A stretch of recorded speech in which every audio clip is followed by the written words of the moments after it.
This is the Hot 790 News. Welcome back.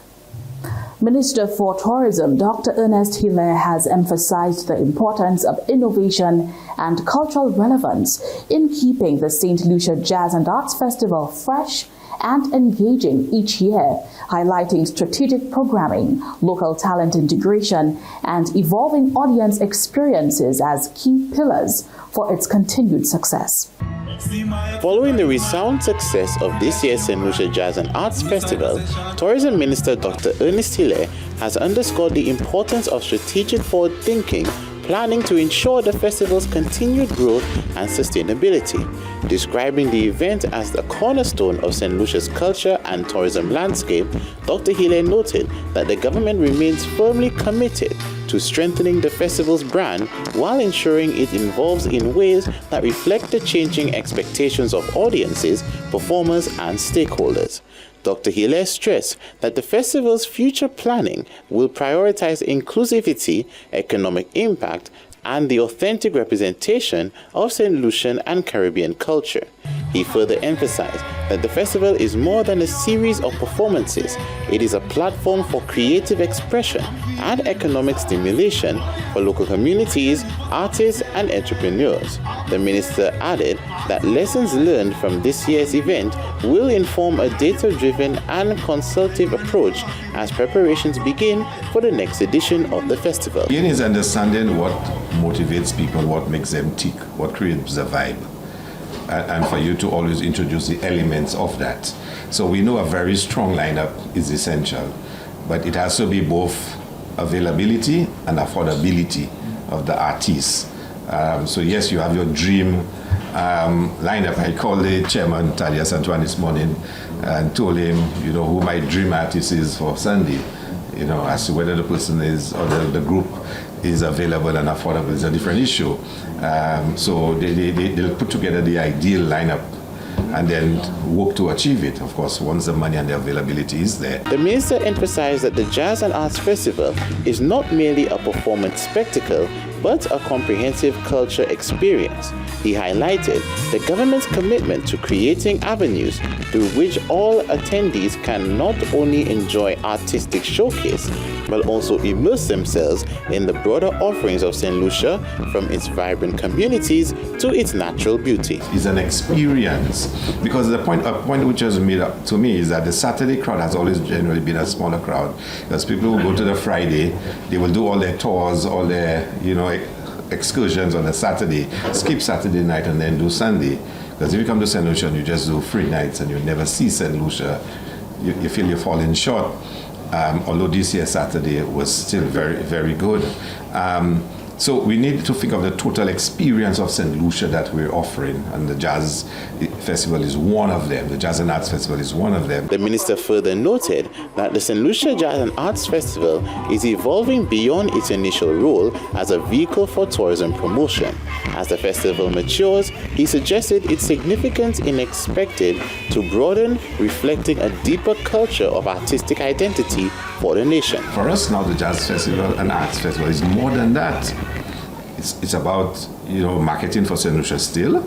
It's about bringing numbers still, but it's also developmental for our creatives, to develop our orange economy, to develop the creatives of St. Lucia. It's also an economic empowerment mechanism where communities now are building their own event economy in a sense. The small businesses, the community itself gets an opportunity to earn some money. So that the whole role is growing in terms of the role that it plays in our national development. Hilaire has announced that preparations are already underway to enhance next year's Jazz and Arts Festival, with organizers aiming to deliver a more refined and expansive cultural experience for attendees. For 7 TV News, Josiah Bissett reporting. As the cost of living surges across the region, more citizens are turning to entrepreneurship in a bid to stay afloat. In St. Lucia, Davia George is one such example, transforming creativity and necessity into enterprise with Piniata Place. a growing small business born from resilience, resourcefulness, and a spark of artistic flair. With the cost of living continuing to climb, many citizens are exploring alternative means of supporting themselves. Among them is Davia George, founder and owner of Piñata Palace Saint Lucia, who spoke about the origins of her business and the motivations that led her to embark this entrepreneurial journey. Well, it started off when my sister's birthday came around, and I wanted to do something different for her instead of just buying a gift. And I know I'm someone who's good with my hands, so I came up with the idea of trying for the first time to make a piñata. I looked at some videos on how to do it, but I wanted my piñata to be unique. So based off her theme and stuff like that, something that she would like.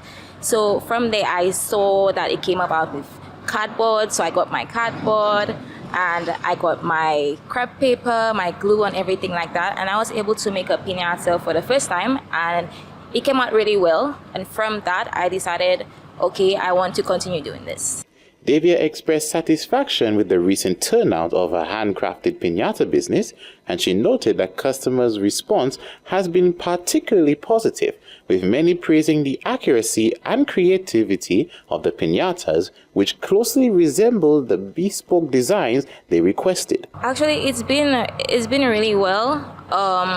Whenever I get like a specific order, I always want to go all out. Basically, I want to make it look like something that someone will, something realistic in that way. So because of that, people have seen my piñatas as something different. They like it. They order it because it's based off exactly the theme that they asked for. It doesn't have to be like a number 1 or a number 2. But if they want a sunset beach number 1 theme piñata, I can like go based off that and make it look like something that they would really like to receive. Okay.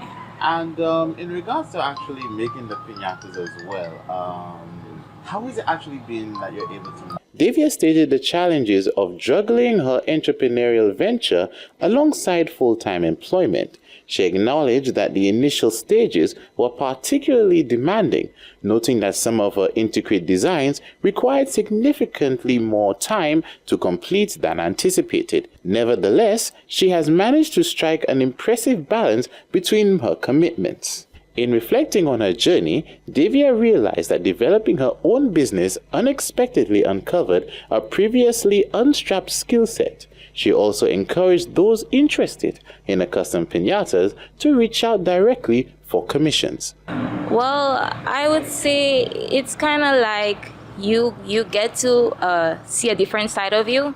For example, I personally never knew I could have made piñatas, but I tried it, and from there it built up. So many people have different talents that are within them that has not come out as yet, and that talent could be your future, if that makes sense.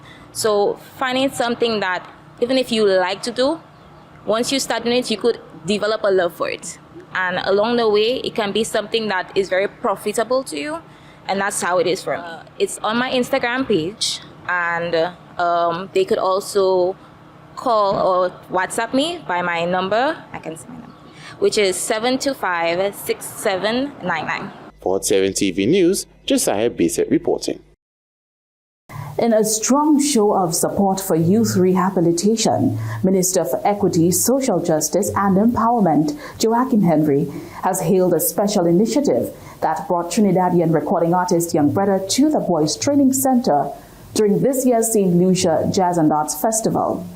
The visit made possible through a collaboration between the Saint Lucia Tourism Authority and President of the Senate, Alvina Reynolds, offered the young residents a rare opportunity to engage with an artist whose journey from struggle to success mirrored their own fight for a brighter future. In a heartfelt address to the wards at the Boys Training Center last week, Trinidadian breakout musician Young Brother opened up about his own troubled past, revealing that he once walked a dangerous path before finding faith and purpose. Young Brother, whose name is Akhenaton Lewis, gained prominence with his energetic performances and infectious tracks like The Greatest Bend Over, was in Saint Lucia to perform at the just concluded Jazz and Arts Festival, left what could be described as a lasting impact not only on the boys at the BTC, but the administrators as well. Drawing from his own experience, struggles, and challenges, Young Brother challenged the wards to rise above their individuals' circumstances by tapping into their strengths. I sell drugs, I hold guns. That nothing mean do I come from Sealots. I hear all the thing about 6 and 7, don't buy me 7. And it ain't making sense. Youth man younger than all you, getting gunshot from police, dying. You understand? And I have a nephew younger than me. Now finish school, I tell him, hey, when I'm working at grocery, it's better you working at grocery than you on the block and you have nothing and you and your brethren have nothing and all. You start to watch people thing and all, they want to rob people. Never know you could rob somebody, have a gun on them, somebody have a big dread family, you know, somebody family have police, and you just looking for a dollar, and you're robbing innocent people. So, I don't know what all your mindset is in life, but it have a God above, you understand? Young Brother didn't just speak on spirituality, he drove home the importance of self-respect, accountability, and personal growth. He encouraged that the young men to honor their families and remember the value of parental love and guidance. Everything starts with you. You want people to respect you, you have to respect yourself. You want people to love you, you have to love yourself. You want people to see you as a man, then you have to do manly things and be a man. You understand? So, if all of us disrespect all their parents, or you don't listen to all their parents, or whatever, listen to all their parents, because I'm going to show you this, I have a daughter now. She's 25. And the same thing my mother used to be telling me, it's the same thing I had to be telling she now, because they must hear before we. As much as we think we know, things might be advancing. It's the same thing as a long time in it, but it just have a different name and a new technology and a new way to do it. As they say, many roads to Zion. You understand? Some people walk this way, some people walk this way, but it's one destination. The session was met with appreciation and reflection from the audience as the soca star used his platform not just to entertain, but to uplift and empower. For Hot 7 TV News, Josiah Bissett reporting. Stay with us. The Hot 7 TV Nightly News will return after this commercial break.